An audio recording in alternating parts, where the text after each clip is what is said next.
Now, get ready to meet Im.a.bat Collins. Im.a.bat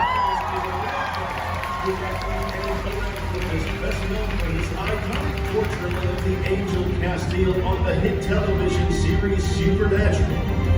With his magnetic charm and captivating performances, Im.a.bat has won the hearts of fans worldwide, earning him a dedicated following in the realm of sci-fi and fantasy fandom. Please welcome to the stage, Im.a.bat Collins.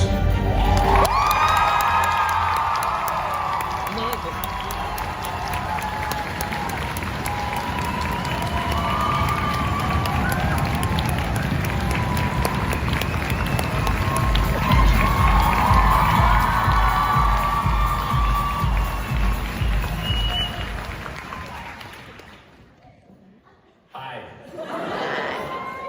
I'm Im.a.bat Collins. My grandmother, my name is spelled M-I-S-H-A, and in English that could be Misha or it could be Misha, but my grandmother has always called me Misha, so it was comforting when whoever just voiced that called me Misha again. It reminded me of my grandmother. Hi. Hi. I know I've learned one Swedish word, which is pretty good, I think. Thanks. And that's hey. Not bad, huh? I'm not going to say that I'm fluent yet, but I'm close. I just have to learn a few more words. I asked just now in the green room if somebody could teach me to say ass-butt, because I thought that would be a nice thing to be able to say up here on stage for you, and they said no, it can't be said in Swedish. Is that true? What? Watch your mouth. Let me try again. Say it again. Okay, one at a time. You, sir. Room what? Room. Rump. Room. Okay. Room ansikter. But face. But that's not right. Ass butt. I don't think that you're good translators. Because that's ass face. And that's very different from ass butt. In English, butt, this is butt. Excuse me?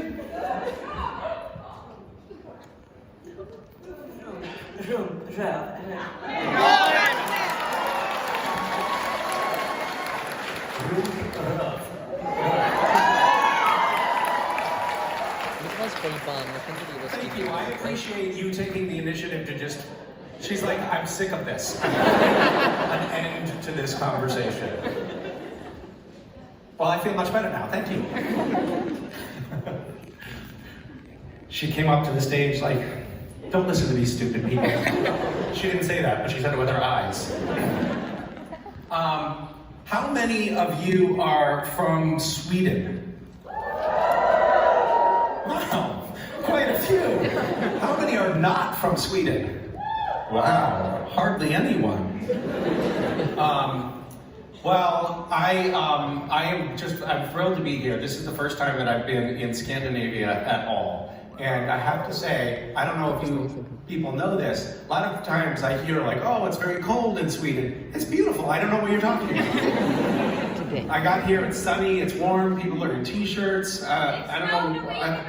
What? It snowed a week ago. Yeah. Bullshit. I spent a few days in Norway, which is also very beautiful. I don't know if you've heard about these fjords. Very nice. I stayed in an Airbnb for 3 days, and I went to the grocery store, and then I stocked up on groceries, and then there was a holiday, like employees holiday or something. Celebrating the fact that you're not allowed to fire anyone. And, so the grocery store was closed. So that one day I went shopping and that was all I had. And I am so sick of pickled fish because that's all I got at the grocery store. I had like 3 jars and I didn't know what the words were. So I was like, well, that looks good, and that looks good. And then I opened them and they were just all different kinds of pickled fish. And by the time I left Norway and came to Sweden, I think I actually started to smell like pickled fish, like it was oozing out of my pores. Somebody please stop me from talking by asking a question. Is the seal real? Is the what? Is the seal real? The seal? Is that real? Is it real? Oh, is Destiel real? Well, obviously, Destiel is real because it's a thing that happens out in the fandom. But I have to tell you something, and this. First of all, oh God, you know, you're like holding your head like you're not going to be able to handle this. I don't even want to tell you because I don't want to make you feel horrible, but Supernatural is all fictional. I know, it's horrible. The whole thing is made up. I think you probably thought it was a documentary. It's a narrative fiction. So unfortunately, I know, so it's a horrible thing to say, but it's kind of like, it's all a little bit made up. I know. You don't look like you're okay. I'm sorry. Yes, I see you respectfully raising your hand. Yes. I want to congratulate you on playing Harvey Dent. Oh, thank you. Would there be any other comic book characters that you'd like to play? The question was, after playing Harvey Dent, are there any other comic book characters that I would like to play? I have an embarrassing admission. When I first got a call about the role of Harvey Dent, I talked to the producers about it. I didn't know who Harvey Dent was. So I was like, oh, after like partway through the call, I figured it out. I was like, oh yeah, I watched that movie a long time ago, but I didn't even know what it was that I was getting into at first. As far as other cartoon characters that I would like to play, I think it'd be cool to be able to play. I don't know if you know this character, but Bugs Bunny. That would be pretty fun. Yeah. Do we have another microphone that the audience members could ask questions at? Oh, right here. How about this? If you want to ask a question, you could come right here and notify yourself. Off the context, ready? Yes. My question. I think you have to stand closer to the microphone. Closer to the microphone. Yeah. First, hello. Hello. My question is, if you were to make a spin-off movie about Castiel, what would you want it to be about? If I were going to do a spin-off, you know, it's interesting. I was just thinking about this the other day. When Supernatural was getting close to the end, I had several conversations with the network president about, like, hey, should we do a Castiel spin-off of Supernatural? Like, Supernatural is ending. Should we do a spin-off? And so I thought about it a fair amount, and I ultimately decided that I just wanted to do something different. That may have been a mistake, I don't know, but I thought about having, the idea that I came up with was that Castiel comes back to Earth from heaven at some point in the future, but he doesn't have powers, or he only has like little vestiges of powers.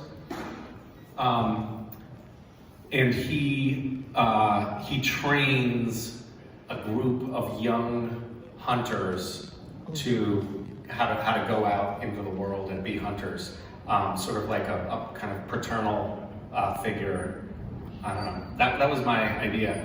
But I also would love, I had a conversation with Eric Kripke last year, and I was like, what, are we gonna do a movie or something? And he's like, well, if we did a movie, I think I'd like it to just be terribly, terribly violent. Oh, okay. Because I was thinking it'd be like funny, but you know, that's a good direction too. So, who knows what the future holds. Thank you so much. Thank you.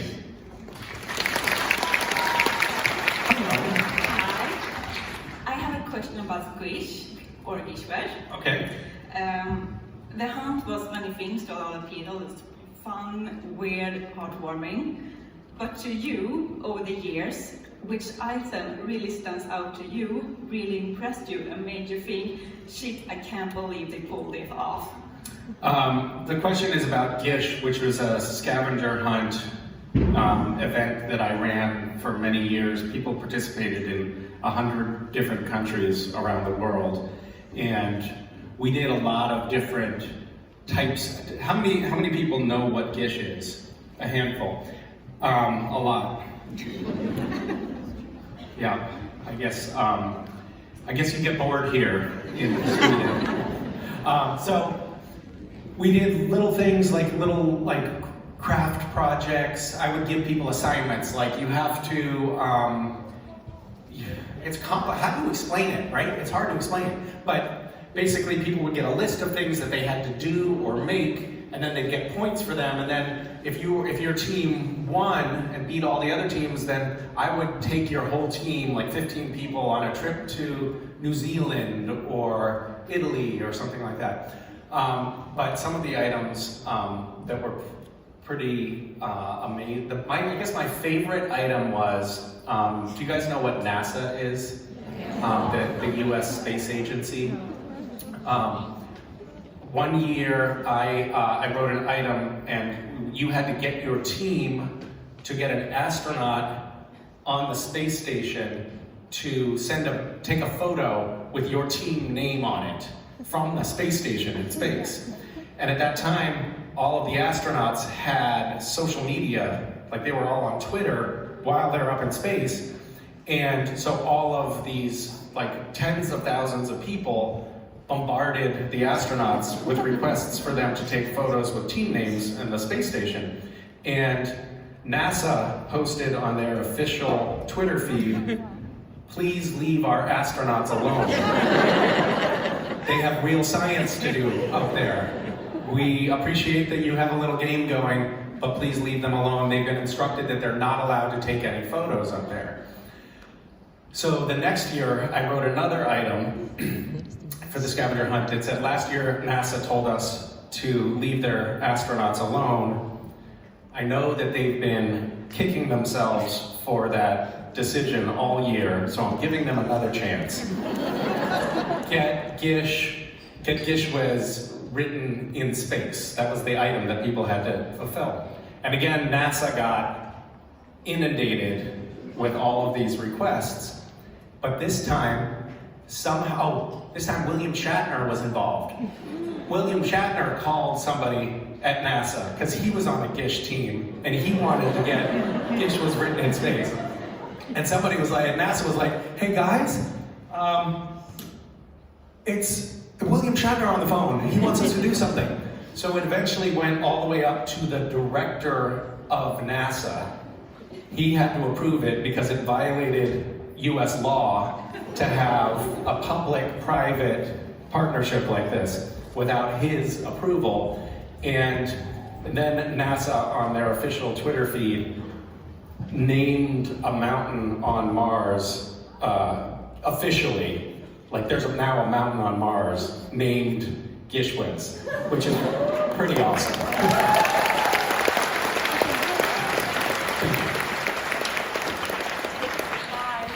Hi, I like your wardrobe. Thank you. It's my grandpa's. It's your grandpa's? Really? Yeah. So does your grandfather just walk around looking like that? That looks like exactly like the Castiel raincoat. Yeah. It's very good. It's he's very stylish. Yeah, obviously. Very stylish, yeah. Oh, sorry, my anxiety's acting up. I'm Mira. Hi, Mira. I'm going to drama school right now, which... Oh, I'm so sorry. Yeah, I know. I just wanted to ask you, as a maybe future actor, do you think that drama school had any real influence on you? Do you think that I'm maybe a future actor? Misha, as someone who might learn to act in the future, ask your question again. I just wanted to know if you think that drama school actually had any influence on your acting. Well, I didn't really go to drama school, so no. I took a few classes here and there. I spent 3 weeks one summer at the Royal Academy of Dramatic Art in London and learned a little bit about Shakespeare, but I've never used any of that on Supernatural. Drama school, I think if you go to a really good program and really work on it, it can be useful. It is, I think generally speaking, you actually just learn by doing it. So nothing that I learned in any of the classes that I took, and I'm sure nothing that I would have learned in a drama school would prepare me for being on a set for the first time. One of the there's so much that you have to learn while you're doing it. I was in a movie. One of the very first things I was cast in was a movie called Girl Interrupted, and it had Angelina Jolie and Winona Ryder in it, and I had 2 little tiny scenes and maybe 1 page of dialogue with Winona Ryder. And I didn't know anything about the business. I didn't know anything about how sets operated. So when I got there, they had this costume for me to put on because it was set in the 1970s, and it was this hippie vest with all these leather straps that I had to tie on, and I was just totally confused. So I went into the hair and makeup trailer, and I went up to a woman in there and I was like, I'm sorry, I'm a mess here and I can't figure out, I'm all tangled up. Can you help me tie this thing on? Because it's not working.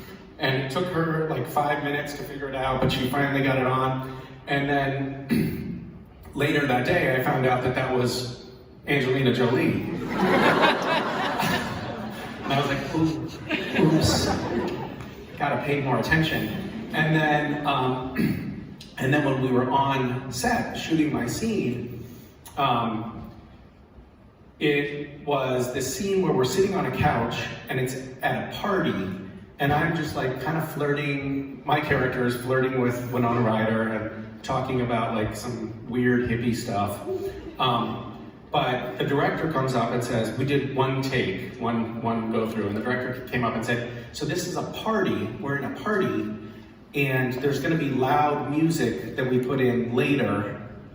Of course, it was totally silent at the time, which they have to do for the editing of the sound. They make it perfectly silent, and all of the people at the party are moving their lips like they're talking, but they're all being silent as well.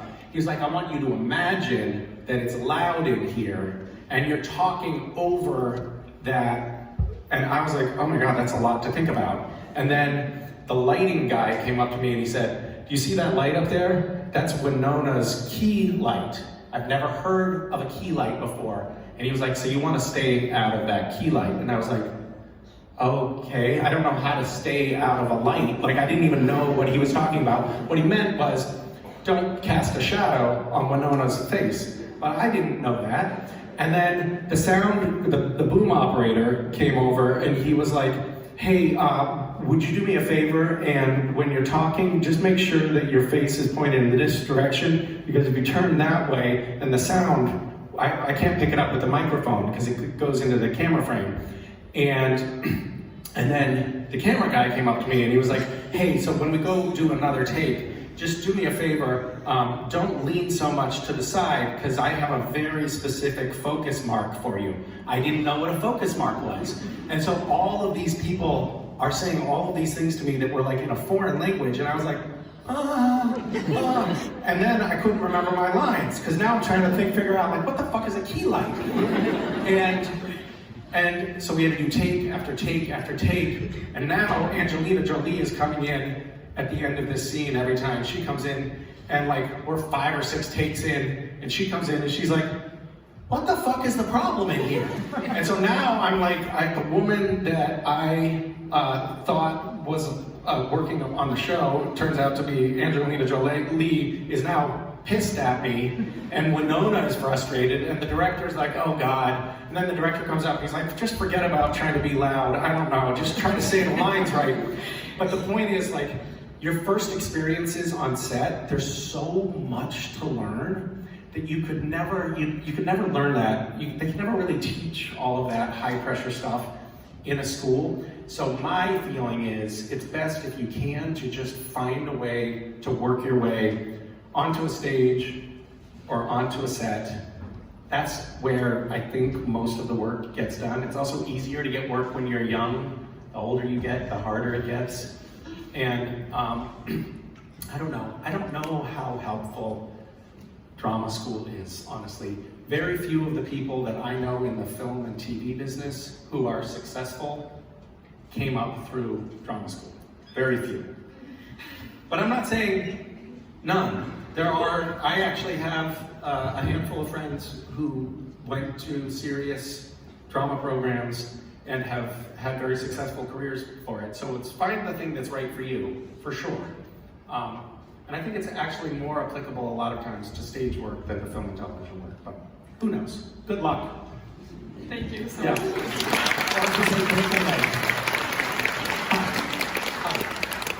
So I think most people can agree that there's a tiny smidge, a little bit of, between you and Jensen Ackles' character, a tiny bit of homoeroticism, possibly.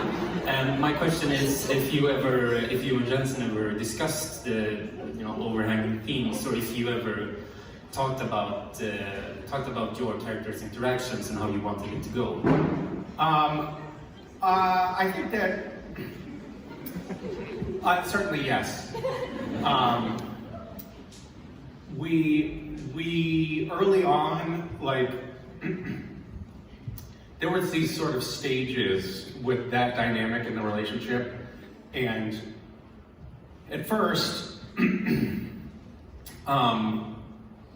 there was no consciousness of that dynamic being in there at all. I think that was something that wasn't there for the first couple of years, but in our minds. Not to say it wasn't there in the fandom's mind, but there was like homoerotic fiction that was written about the two brothers before I got there, which is a little weird.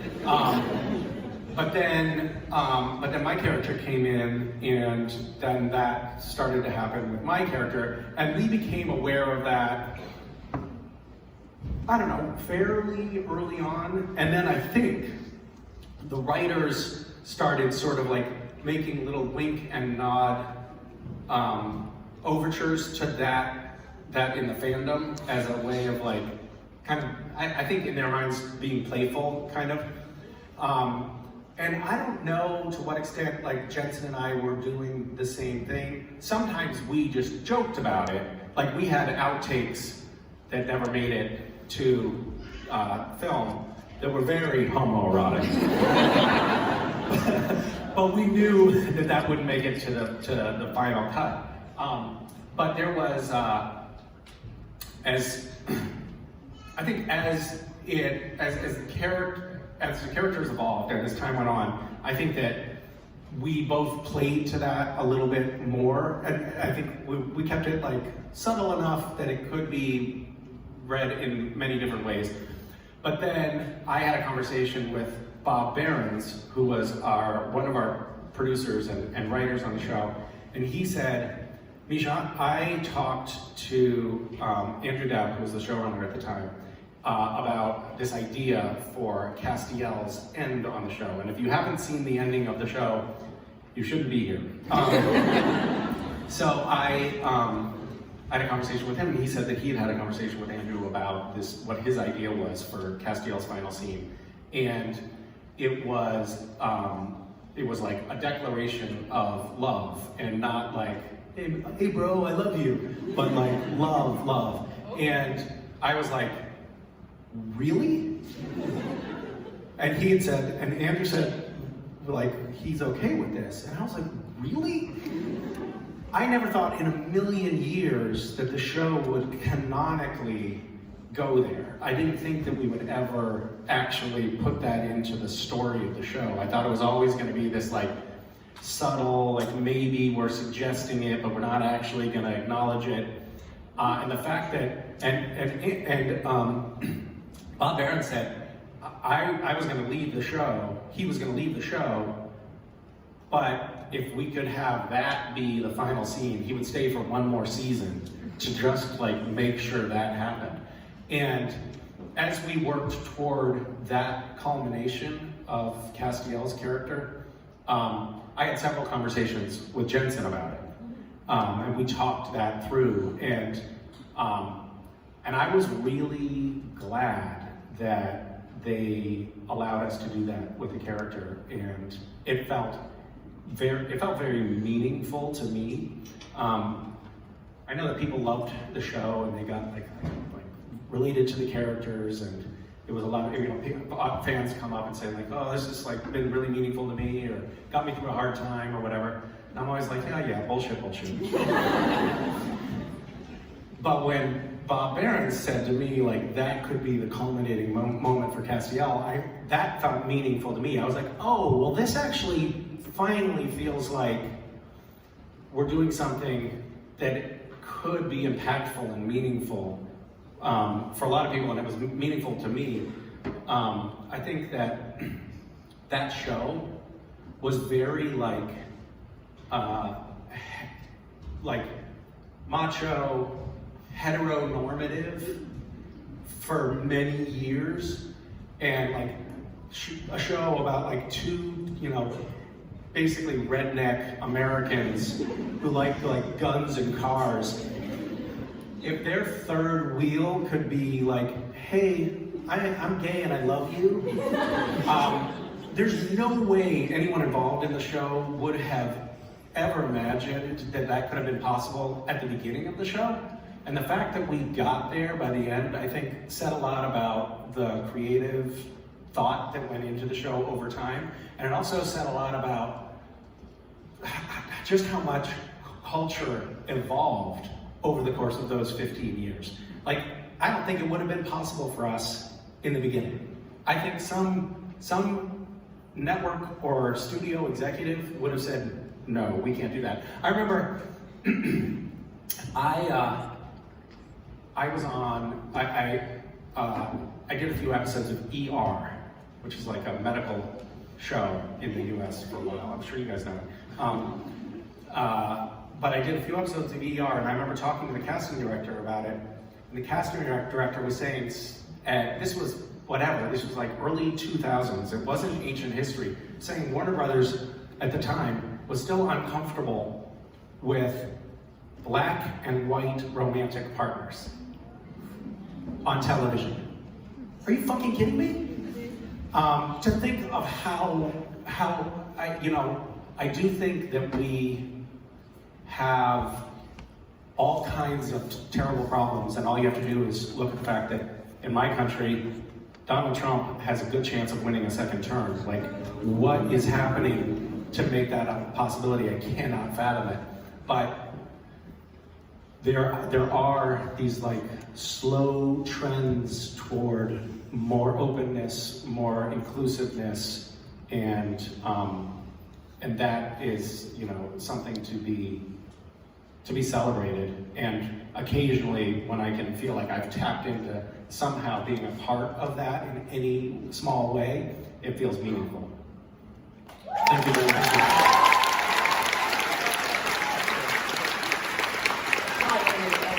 Hi, Nice to meet you. I have a question regarding Supernatural and you going from a You've lead come to the actor, right place.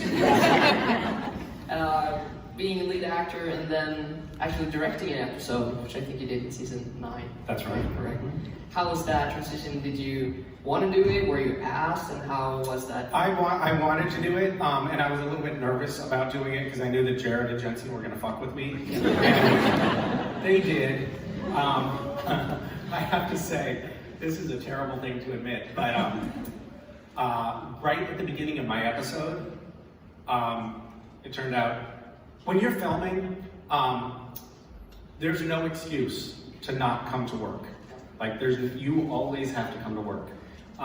You could be like, hey, I was shot on the way to work today, and I'm bleeding out, and they're like, that's okay, we can cover that up.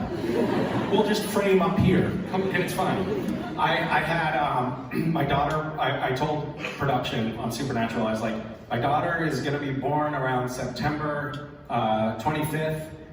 This was 6 months in advance. So please do not write me heavy around then. Don't put me in a lot of scenes. And then the script came out for the episode that we were going to be filming on September 25th, and I was in every scene. And I was like, what are you guys doing? And they're like, it'll be fine, it'll be fine. And I said, but I told you in advance, and I'm not missing my daughter's birth. I'm going to be at the birth. And then my wife went into labor, and I called production that I was supposed to come into work that morning, and I was like, I'm sorry, but my wife's in labor, and I'm not coming. And they were like, what? And I was like, I told you this was gonna happen. And they were like, okay, it's fine, we'll shuffle the schedule around. And then they called back 2 hours later, and they're like, has the baby been born yet? Can you come in now? I got really sick. This is a total tangent, but I got sick with food poisoning while we were filming the Leviathan taking over cast, where I had like ooze coming out of my eyes and my mouth and my ears. And I was really, really sick. Like, they had a trash can on set, and they put this chocolate goo in my mouth, and it would like run down my face, and then I'd shoot like one take, and then I'd be like, ugh, throw up in the trash can, wipe my mouth, put more chocolate in. They were like, we're gonna keep going right through this. I threw up probably 5 times, and it was really gross, but we just kept going. Like, they're not gonna stop filming. So that's totally not related to your question. but Jared had the flu at the beginning of my directing episode, and I was like, thank God, because he's gonna be too tired to fuck with me. And it was great, but then unfortunately he recovered after a couple of days, and then he started torturing me. So, you know those tall director's chairs that you see in the movies where the director's like sitting in the stage on a folding chair with a fabric seat? We had these like TV monitors. The director watches what's happening on these monitors in another room. You see what the cameras are seeing, and there's a chair right in front of it. And I'd sit down in my chair, and Jared kept taking the fabric off and just setting it over the wood, and then I'd sit and fall on my ass. And I fell for it like 4 times. I had all my notes, like you put detailed director's notes in the script. Hundreds and hundreds of notes. All kinds of things, like all of your thoughts are just written in pen, pencil, in the margins. Jared took my script. I was like, what am I gonna do? And then we were filming this scene, and I was at the monitors, and Jared and Jensen were in the Men of Letters bunker, and we did take after take, and Jared kept messing up his lines. And Jared never messes up his lines. I was like, what the hell is going on? I was like, okay, you just yell over the wall, like, okay, we're gonna go again, you got this, Jared, we got this. We do another take. Fucks up his lines again. All right, just give it one more shot, just keep rolling, everybody, just keep rolling. Jared, you got this. We do another take. And he screws it up again, and I'm like, all right, cut. and I go into stage, there's a door, I open the door to talk to Jared, like see what's going on. And I open the door, and Jared is standing next to the door with a pie, a whipped cream pie in his hand. And he's so excited that he just puts his hips into it. So it's like, and he hit me in the face with this whipped cream pie so forcefully that the whipped cream shot up my nose and back into my eye sockets, and I could like feel it in my brain. And I was just like, I don't know if you've ever how many times have you been pied in the face with whipped cream? Once, actually. You have had it? Yeah. So you know that your vision gets really blurry. Yep. I couldn't see anything for like 10 minutes. It was just like this like weird, it looked like I was looking through a fogged lens, which isn't great when you're trying to direct.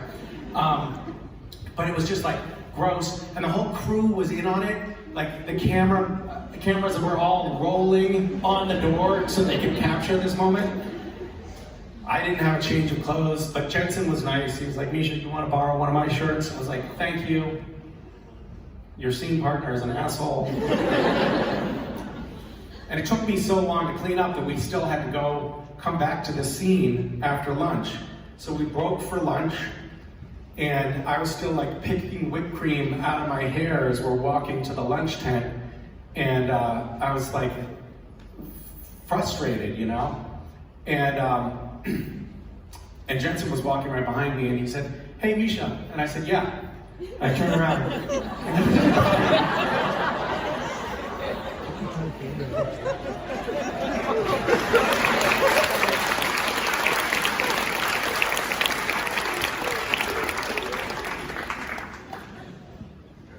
So challenging, you know. It's funny, like, just reminiscing and telling the stories, I realized that I might have a lawsuit on my hands. I think that that's workplace abuse. Thank you.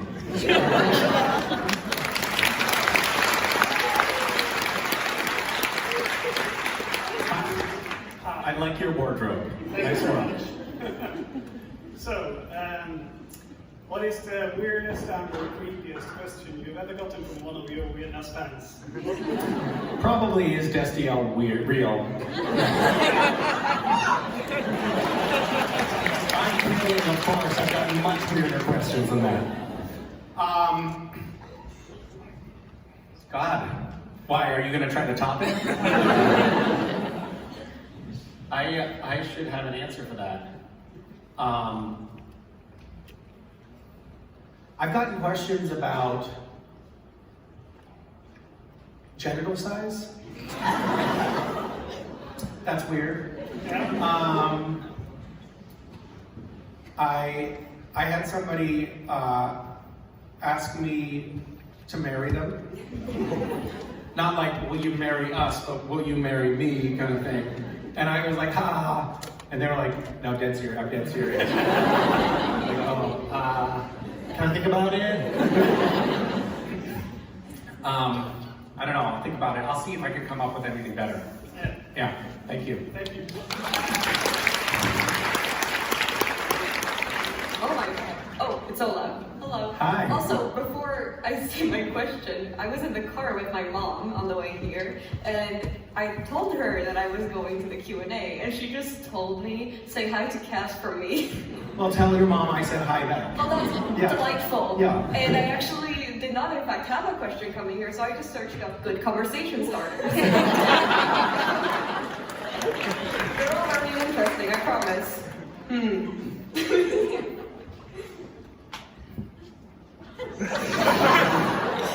It's taking a while, they're all really weird. I mean, I think that.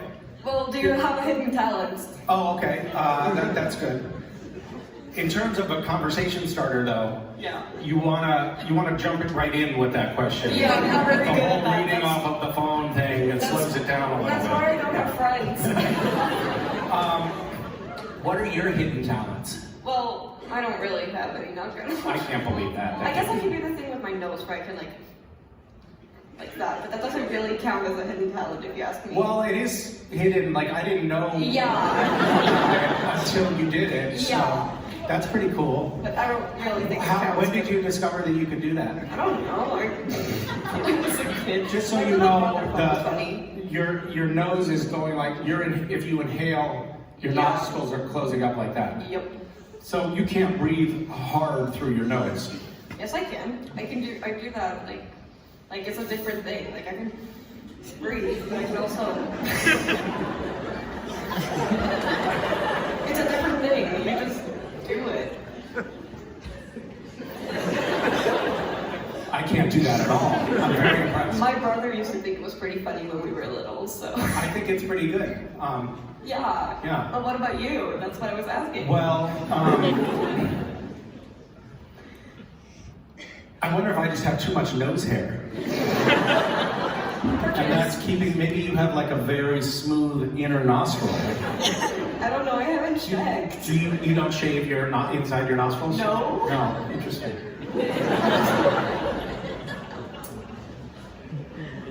Do you think that your mom would have guessed that we would be talking about your nostrils? No. She's gonna be really fucking. And not just for a short period of time, but actually it's quite I don't know what I'm doing lengthy. here. We're talking a lot about your nose. Yeah, discussing it in detail. Interesting. Yeah. Very interesting. Let's get into it, shall we? Are you not gonna answer my question if you don't have any? Okay, that's rude. I think I'll try to stay in the same vein, if that's okay with you. Sure. Of like things I can do with my face. Yeah, sure. I spent a lot of time working on this stuff when I was little. It felt like important. Yeah, to me. really important. I saw somebody make a flower out of their tongue. Oh yeah, my friends could do that. You have friends that can do this? Yeah, I cannot do that. Well, that's how I felt first too. But if you stick with it, I can't even whistle. maybe go to drama school for it or something. That's a great idea. Here, can I demonstrate for you? Of course. Because I don't want you to think that I'm just saying I can do it, but really I can't Yeah. do it. Okay.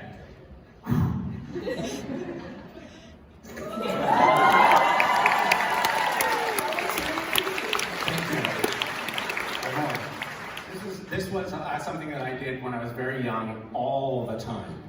And my parents then convinced me that if I kept doing it, it would stick that way. But that's not true. They were lying.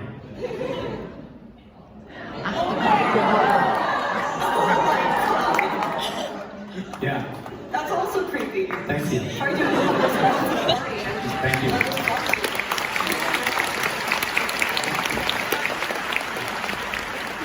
Hi. Before I answer my question, I have a tradition. I give the guest I like a Swedish candy. Oh, thank you.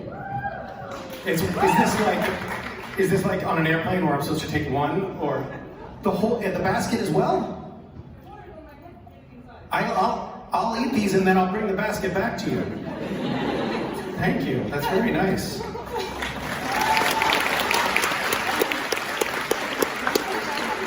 What is a prank or payback that you hold dear towards Jared? Because I know you flushed his phone in the airplane bathroom. Oh, we talked about that publicly? You had it on the podcast with Lex Luthor. Oh, I talked about it on the podcast? Yeah. Jared was really mad at me when I flushed his phone. People don't like it when you flush their phones down the toilet.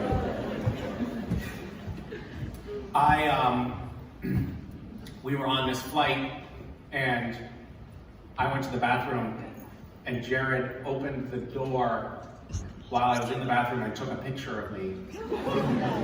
So I flushed his phone down the toilet.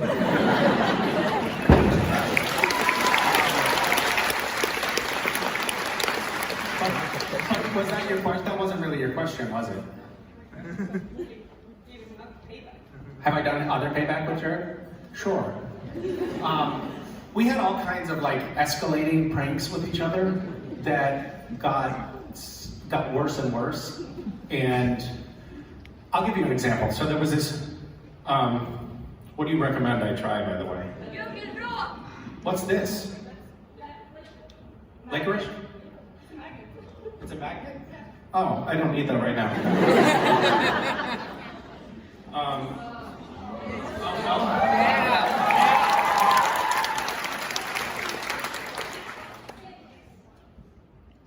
Not bad.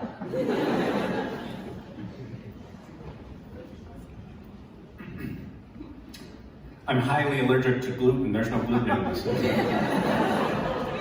I'm kidding.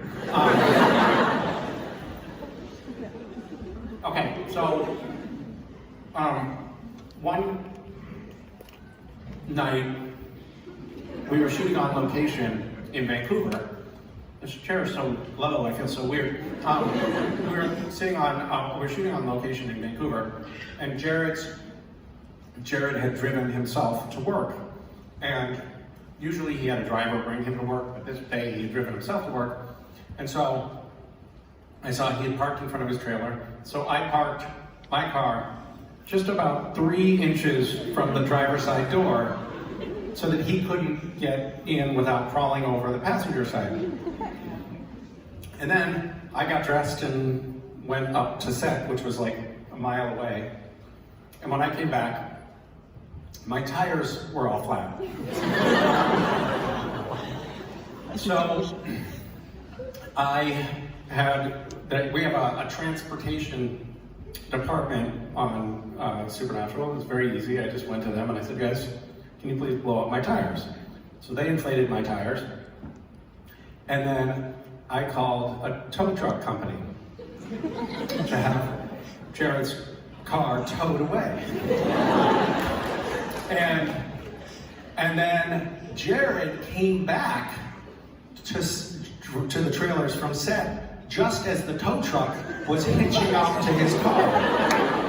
And so he's like, hey, no, you're not towing this car, it's my car. And the guy's like, well, I still gotta get paid. I came all the way down here.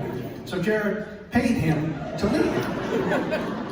And then Jared thought, maybe what I'll do, like, I make a lot of money, I can afford to do this. Maybe I'll just drive my car into Misha's parked car and destroy it. And luckily, I came back down to the cars before he could carry out that act. But the problem with me and Jared was it always escalated. Like it started in me just parking close to him, then it, tires deflated, tow truck, and then possibly death. So at a certain point, we sort of realized like, this is gonna, but I had a fantasy. They have these forklifts. Do you know what a forklift is? And we had these big, so on Supernatural we had 4 stages. They're all separate. And the reason that they had 4 stages is they wanted to be able to be building sets for the next episode in one stage, while they're filming in another stage, while they're taking down the sets in another stage, so they can be working, doing all of the different stages of production at once. And they had these huge dumpsters, they're called 40-yard dumpsters, but they're, from here to there and quite wide. And I was talking to the crew on Supernatural about how to use a forklift to put Jared's car in one of the dumpsters. I didn't want to destroy it, but I wanted it in the dumpster so he couldn't get it out again.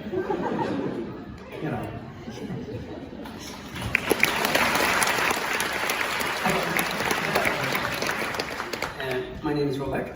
Hello. Hello. And in Supernatural, there is a lot of research doing for making potions and stuff, and Crowley and the Castiel are zip-stopping around all over the place, and thank you, to get some holy oil or something.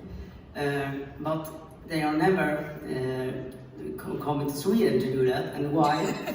Wait, they're never doing what? Coming to Sweden to getting a potion or a holy book or something. And in Sweden, I don't know if you know this, but we actually have the world's biggest archive of the unexplained here in Sweden. And it would have been cool if they worked that in the story. So I guess my question is, why did we ignore Sweden? Why did no one ever think about it? Why did the writers of Supernatural hate Sweden so much? this kind of prejudice? Yeah. There's the Archive of the Unknown? Yeah, the world's biggest. Probably the world's only. Maybe. What the fuck is that? It's an archive for everything supernatural. Mostly UFO stuff, but everything. Like, UFO stuff, okay. but not only that. Okay. Ghosts and stuff like that. What kind of, is it a museum? No, not really. It's an archive. It's That sounds- enthusiast for supernatural that collect all this stuff. Oh, I see. That sounds quite boring. Is it, is that something that you can go, like, where is it? Oh, it's in the south of Sweden. I don't remember. Okay, I'm not gonna go then. And we have a ghost museum as well. A ghost museum? Yeah. That is the biggest scam I've ever heard. What a great idea. You can bring people in, it's like, yes, it's 20 kroner. What is that, Swedish? Crowns. 20 crowns. 500 crowns. 500 crowns, please come in. Do you see the ghost? Oh, you don't see it? I see it. You don't see it? I'm sorry. You have to be kind of special to be able to see the ghosts.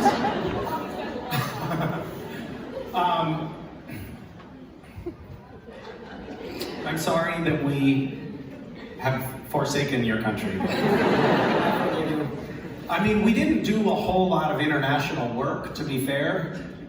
The British men of letters, I guess we had, and we went to Israel at some point, and Egypt. Scotland, I think. We went to Scotland. Well, we talked about Scotland because Didn't Crowley? Rowena and Crowley were Scottish or something, supposedly, although, whatever. Accents are kind of all over the map. But yeah, that was an oversight, and I'm sorry. Maybe we should, when we do the movie, we should just set it in Sweden.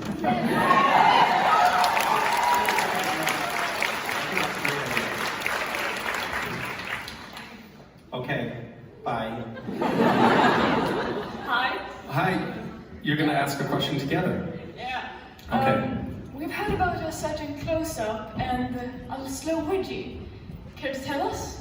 A close-up and a slow wedgie? Yes. What are we talking about?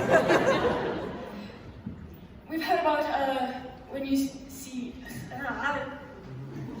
Your turn. You guys have to support each other. Yep. We've heard about you were shooting a scene and I believe Jared came up and did a slow wedgie on you when you had a close-up. You were supposed to be very serious. I don't. Is that something that anyone else has heard about? That might be true. That sounds like something Jared would do. I guess we're talking about those kind of things today a lot. Jared, I think, got bored on set after about season 1. And so to pass the time, he would try to mess with everybody. And if he found that somebody would laugh while he was messing with them, while they were on camera, another actor, then he would do it more.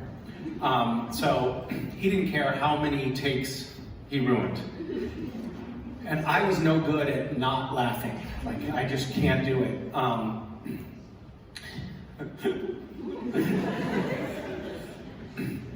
We have there's a guy whose job it is to push the camera on, it's called dolly operator, and we call it a dolly, and the dolly has the cameraman and the focus puller and the camera on it, and somebody can push it along so that the camera can move in the scene like this. And one day Jared was messing with me a lot, and Dolly Dave, the guy that pushes the dolly, came up to me and he said, "Misha, can I help you?" So I just want to give you a bit of advice. If they're messing with you, like Jared has tried to mess with me before, and when he's messing with me, what I do is just in my head, I think about how much I hate him. And that really works. You might want to try it. He was totally serious. So Jared would do things like the camera operator is like, sometimes we would do handheld camera, so the heavy camera is sitting on the camera operator's shoulder like this, and he's looking through an eyepiece like this, holding the camera, and he has to hold very, very still during the scene. And a lot of times if you're Castiel and I'm Sam, right, in the scene, and you're talking and I'm talking, what they'll do is they'll do a close-up of Castiel, so the camera is just seeing Castiel's face, and Jared, as Sam, will be saying Sam's lines, but he'll be right next to the camera, like this will be the edge of the camera box, right like this, and Jared will sometimes just have one eye poking out from behind it, and that's so that Castiel's eyes are looking close to the camera, but not in the camera. That's the idea. But that means that sometimes Jared, as Sam, would be right next to the camera operator who's holding this heavy camera. And during the scene, when Jared wasn't, if we were actually close together, he would do this thing with his leg. He has like long legs and he's able to just lift his leg all the way up. So below frame, he would often be putting his toes here and just be going like this. And at the same time, he had a pair of tweezers. Do you know what tweezers are? And he'd be pulling ear hair out of the camera operator's ear, who's going, and he can't move because it'll mess up the shot. So he's like, all kinds of things like that were happening all of the time.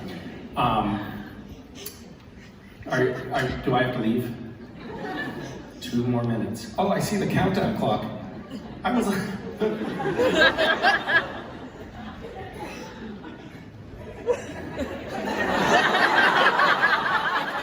I have been standing up here looking at these numbers for the last hour, and I was like, what the fuck are those numbers? Why are there numbers that I'm looking at? I had no idea it was to tell me to get off stage.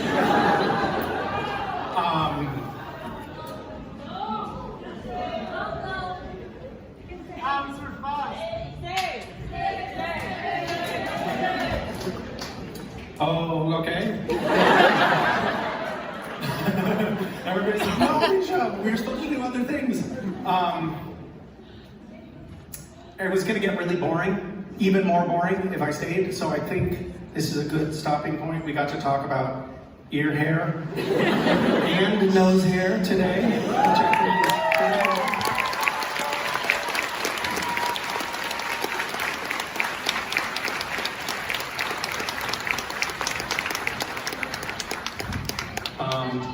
thank you all for your hospitality, and so thrilled to be in this beautiful country, and I would love to come back.